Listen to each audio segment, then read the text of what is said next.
कभी सोचा है कि भारत जैसा इतना विशाल और इतनी सारी विविधताओं से भरा देश आखिर एक साथ जुड़कर चलता कैसे है? इस बहुत बड़ी पहेली का जवाब सिर्फ एक शब्द में है, संघवाद। एनसीईआरटी सुनो समझो में आपका स्वागत है और आज हम इसी बेहद जरूरी टॉपिक की हर परत को खोलकर समझने वाले हैं। चलिए शुरू करने से पहले एक बात बिल्कुल साफ कर लेते हैं। ये चैप्टर क्लास 10 बोर्ड एग्जाम 2026 के लिए सबसे ज्यादा जरूरी टॉपिक्स में से एक है। मतलब यहां से सवाल आना तो लगभग तय है, तो हर एक पॉइंट पर बहुत ध्यान से सुनना है। तो वही सवाल जो हमने शुरू में उठाया था, भाई इतने बड़े देश को चलाया कैसे जाए? इसी सवाल का जवाब है वो कॉन्सेप्ट जिसे हम आज समझ रहे हैं, और वो है संघवाद। ठीक है, तो चलिए इसमें और गहराई से उतरते हैं। तो सबसे पहले ये समझना होगा कि आखिर ये संघवाद या फेडरलिज्म होता क्या है, और उतना ही जरूरी ये क्या नहीं होता है। तो सबसे जरूरी बात यह है कि इसमें सारी की सारी पावर किसी एक के हाथ में नहीं होती, बल्कि पावर को सरकार के अलग अलग लेवल्स, जैसे कि हमारी केंद्र सरकार और राज्य सरकारें, इनके बीच बांट दिया जाता है। पावर शेयरिंग, यही इसका मूल मंत्र है। एनसीईआरटी सुनो समझो के नोट्स के हिसाब से देखें तो ये एकात्मक यानी यूनिटरी सिस्टम का ठीक उल्टा है। जैसे श्रीलंका में सारी पावर सेंट्रल गवर्नमेंट के पास है, लेकिन बेल्जियम जैसे संघीय देश में, जैसा हमने पिछले चैप्टर में पढ़ा था, पावर को शेयर किया जाता है। अब इस स्लाइड पर जो ये 7 पॉइंट्स है ना, ये समझ लीजिए कि ये संघवाद की आत्मा है। किसी भी देश को सही मायनों में संघीय बनाने के लिए ये 7 चीजें होनी ही चाहिए। एग्जाम के लिए ये 7 फीचर्स बहुत ही ज्यादा महत्वपूर्ण हैं, इन्हें याद रखना ही रखना है। अच्छा, ये फेडरेशन बनते कैसे हैं? इसके ना 2 रास्ते होते हैं। पहला, कमिंग टुगेदर वाला, जब कई आजाद राज्य मिलकर एक बड़ा देश बना लेते हैं, जैसे कि यूएसए। और दूसरा है होल्डिंग टुगेदर, जब भारत जैसा एक बहुत बड़ा देश अपनी एकता बनाए रखने के लिए शक्तियों को केंद्र और राज्यों में बांट देता है। चलिए अब देखते हैं कि यही सिस्टम हमारे अपने देश भारत में कैसे काम करता है। तो जैसा हमने अभी बात की, भारत ने अपनी जबरदस्त विविधता को संभालने के लिए दूसरा रास्ता यानी होल्डिंग टुगेदर वाला मॉडल चुना, और इसीलिए हमारे संविधान में भारत को राज्यों का संघ या यूनियन ऑफ स्टेट्स कहा गया है। और ये स्लाइड दिखाती है कि पावर असल में बढ़ती कैसे है। देखिए हमारे संविधान बनाने वालों ने कितना बढ़िया सिस्टम बनाया। उन्होंने काम को आसान करने के लिए 3 सूचियां या लिस्ट बना दी, ताकि केंद्र और राज्यों के बीच कोई कंफ्यूजन ही ना रहे कि किसका क्या काम है। लेकिन यहाँ एक मजेदार सवाल आता है, उन विषयों का क्या जो संविधान बनने के बाद आए, जैसे कि कंप्यूटर सॉफ्टवेयर या साइबर सिक्योरिटी? ये तो किसी लिस्ट में नहीं थे।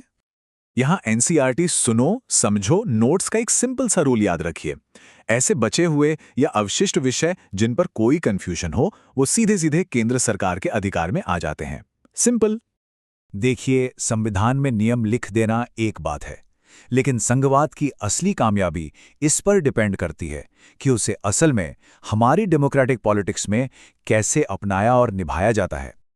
इसका पहला और सबसे बड़ा इम्तिहान था भाषा के आधार पर राज्यों को बनाना। जरा 1947 के और आज के भारत के नक्शे में फर्क देखिए, कितना बदल गया है ना?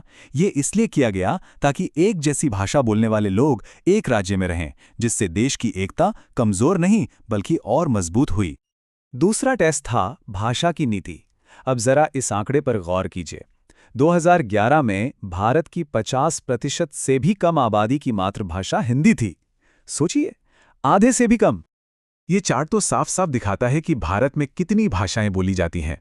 इसी विविधता का सम्मान करने के लिए हमारे यहाँ कोई एक राष्ट्रभाषा नहीं है, बल्कि हिंदी के अलावा 21 और भाषाओं को अनुसूचित भाषा का दर्जा दिया गया है। इसी लचीलेपन ने हमें कई बड़े विवादों से बचाया है। और तीसरा टेस्ट था केंद्र और राज्य के रिश्ते। देखिए, एक लंबा समय था जब देश और ज्यादातर राज्यों में एक ही पार्टी का दबदबा था। लेकिन 1990 के बाद जब गठबंधन सरकारों का दौर शुरू हुआ, तो पावर शेयरिंग का कल्चर ही बदल गया। अब राज्यों को ज्यादा सम्मान और स्वायत्तता मिलने लगी।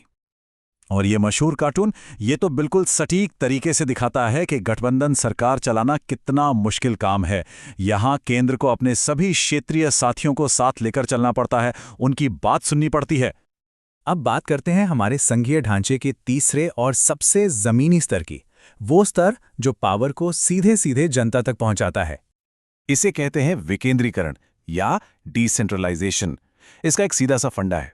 जब केंद्र और राज्य सरकारों से कुछ पावर लेकर स्थानीय सरकार यानी गांव की पंचायतों और शहरों की नगर पालिकाओं को दे दी जाती है, क्योंकि माना यही जाता है कि लोकल प्रॉब्लम का सबसे अच्छा सॉल्यूशन लोकल लोग ही निकाल सकते हैं।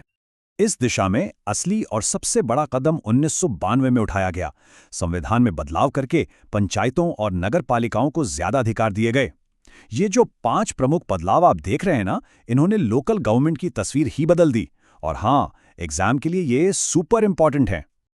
तो संघवाद पर इस पूरी चर्चा के बाद चलिए फटाफट से एनसीईआरटी सुनो समझो की तरफ से वो की टेकअवेज देख लेते हैं जो आपको अपने एग्जाम के लिए याद रखने हैं। तो याद रखने वाली पहली बात यह है कि संघवाद का मतलब ही है पावर का बंटवारा। दूसरी, भारत में 3 स्तरीय साथ रहकर वाला मॉडल है। तीसरी, संविधान की वो 3 सूचियां शक्तियों को साफ साफ बांटती हैं।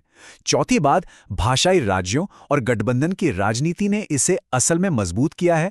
और आखिर में विकेंद्रीकरण हमारे लोकतंत्र को और भी गहरा बनाता है।